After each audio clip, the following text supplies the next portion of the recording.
This is my review of My Hero Academia, Chapter 254. You could be more of a hero than anyone. And just, Jesus Christ, this chapter is freaking heartbreaking right here. And we open up, flashing back.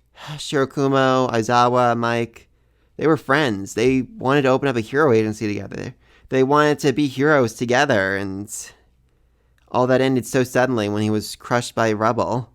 And now their friend they lost way too early had his corpse defiled and fused into a Nomu monster like this. I mean, it's disgusting. It's horrific.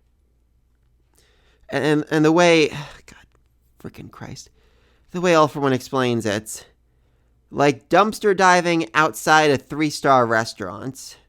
Yeah, that line actually made me physically ill.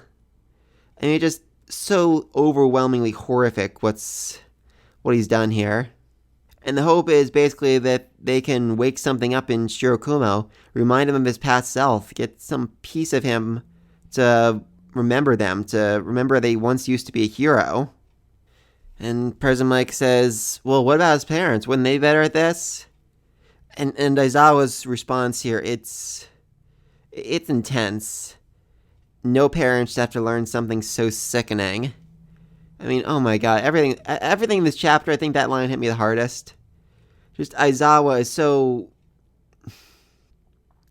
Aizawa's going to do anything in his power to make sure that his friends' parents don't have to suffer again, to learn that their son's corpse was defiled in such a way and turned into a villain when all he wanted in his life was to be a hero. Oh my god, please. That was just hard to read, honestly. And it becomes very clear early on, and it becomes very clear in this interview, that his mission, his entire being, the reason he was created, was essentially to tend to Shigaraki. Which makes a lot of sense. Shigaraki is a belligerent, violent man-child who has absolutely no control whatsoever, so yeah, All For One definitely needed to assign him a babysitter. Preferably one who could get him out of any dangerous situation fairly quickly, and who Shigaraki couldn't murder. I mean, there is a solid piece of him in there somewhere that he could definitely, shatter, but a portal could easily be opened up to make his hand fly right through him, so less of a risk to him, at least. Shirakumo is shining through at least a little bit here, as he says, I'm a type who cannot abandon others. I mean, that was Shirakumo straight up right there. Saving an abandoned cat, helping people, whatever he had to do. And honestly, here I was expecting Aizawa to go in slow, try to build it up. No, he's going straight at it. When I was about to leave that cat behind, you scooped the little guy up without a second thought. I mean, he's talking to him as if it truly is Shirakumo, as if his mind is still in there, intact completely. And this confuses him quite a bit. He's not really sure what to make of any of this. But Aizawa still keeps talking. And we finally get a very interesting explanation on something I was always a bit curious about. I mean, early on in one of the first few chapters, All Might says that Aizawa expelled his entire class on the first day last year. Which, there was a lot of problems with that, mainly because it would mean there was no Class 2A or anything like that, but here we actually see Class 2A for the first time. First time? Yeah, the first time ever. That's interesting.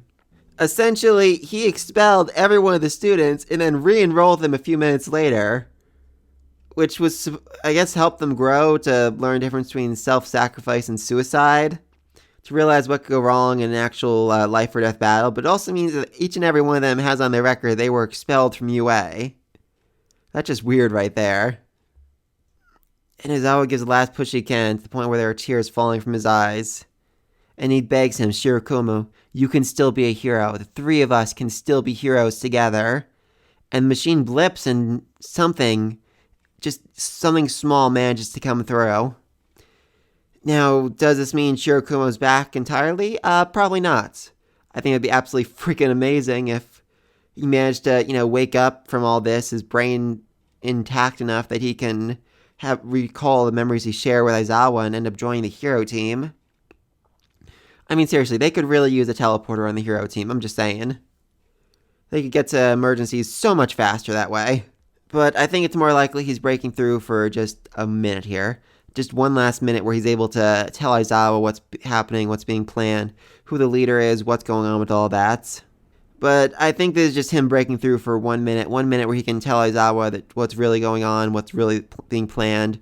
what's going to happen with everything, destruction for all, and whatever else he knows. And then he's just going to fade away once again. But in that moment, he will be a hero once more.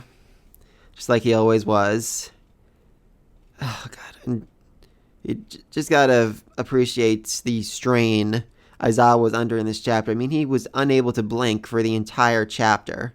His eyes actually look like they're about to start bleeding. Seriously.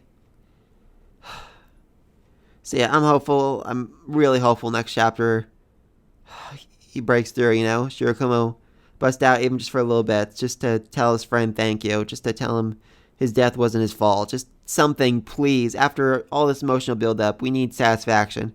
We need a payoff. We need something, please, for the love of freaking God. But yeah, those are my thoughts on this chapter. Let me think down below. Did he break through? Is there anything left of his old friend still in there? Be sure to like, subscribe to this video, and until then, peace.